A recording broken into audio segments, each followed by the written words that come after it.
সাতটা মহাদেশের নাম পরপর দিয়েছি আওত অনুসার সিরিয়াল: এশিয়া, আফ্রিকা, উত্তর আমেরিকা, দক্ষিণ America, Antarctica, Europe, Oceania.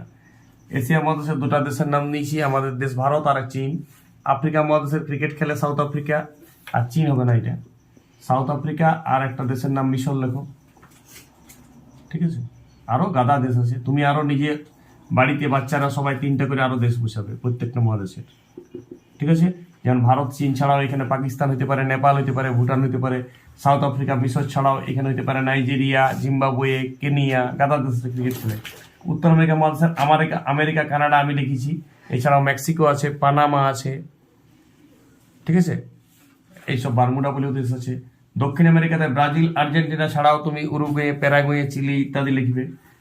Antarctica মহাদেশে কোনো দেশ নাই, হওয়া চলছে, এটা বরফাচ্ছন্ন মহাদেশ, মানুষ থাকে না, সবাই বেড়াইতে যায়। কিন্তু ইউরোপ মহাদেশে স্পেন, ফ্রান্স আমি লিখেছি। তুমি বাচ্চারা আবার তিনটা দেশের নাম লিখবে, সবাই লিখতে পারো: ইংল্যান্ড, জার্মানি, পর্তুগাল, গাদা গাদা, বুলগেরিয়া, অনেক কিছু আছে। ওসিয়ানিয়া মহাদেশের আমি লিখেছি অস্ট্রেলিয়া, নিউজিল্যান্ড। তুমি আরো তিনটা দেশের নাম খুঁজবে, তাসমানিয়া হইতে পারে, ফিজিজ হইতে পারে, চেথাম হইতে পারে, ইত্যাদি হইতে পারে। আর তার সামনে সাইডে করে খাতায় নিজে এই ম্যাপটা আঁকবে সবাই। এইটা নিরক্ষরেখা যদি হয়, এটা আফ্রিকা মহাদেশ, এইটা ইউরোপ মহাদেশ। এটা হাতে লিখে প্র্যাকটিস করতে হয় সবসময়, প্র্যাকটিস করলে আয়ত্ত হয়ে যাবে। এইটা ইউরোপ, ইউরোপের সঙ্গে টাচ আছে এশিয়া, এটা এশিয়া, খালি হাতে প্র্যাকটিস করবে সবাই। মানে এটা গেল আফ্রিকা, এটা ইউরোপ, এটা আমেরিকা। এইখানটায় মোটামুটি এখান থেকে ভারত যত দূরে, এইখানে অস্ট্রেলিয়া মানে ওসিয়ানিয়া মহাদেশটা, এটা আমার বর্ডার শেষ হচ্ছে পৃথিবীর। এটা আন্টার্কটিকা, এইটা উত্তর আমেরিকা,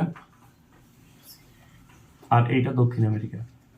সবাই নিজে বসাবে ম্যাপের নামগুলো, এইটার সাইজ আর এইগুলো লিখে পাঁচটা করে দেশের নাম, আমি দুটো করে লিখে দিচ্ছি, নিজেরা তিনটা করে কালেকশন করবে, আমি মুখে বলেছি সেগুলো। এছাড়াও প্রত্যেকটা মহাদেশের পর্বতগ্রন্থি, প্রত্যেকটা মহাদেশের নদী, প্রত্যেক একটা লিস্ট বানাবো আমরা। এই মহাদেশের পাঁচটা করে দেশের নাম তো শিখবই, তার সাথে সাথে প্রত্যেকটা মহাদেশের পর্বত, প্রত্যেকটা মহাদেশের নদী, প্রত্যেকটা মহাদেশের আরো যদি কিছু দর্শনীয় স্পেশাল কিছু আছে সেগুলো লিখবো। এরকম করে ডেইলি বাচ্চারা প্র্যাকটিস করে।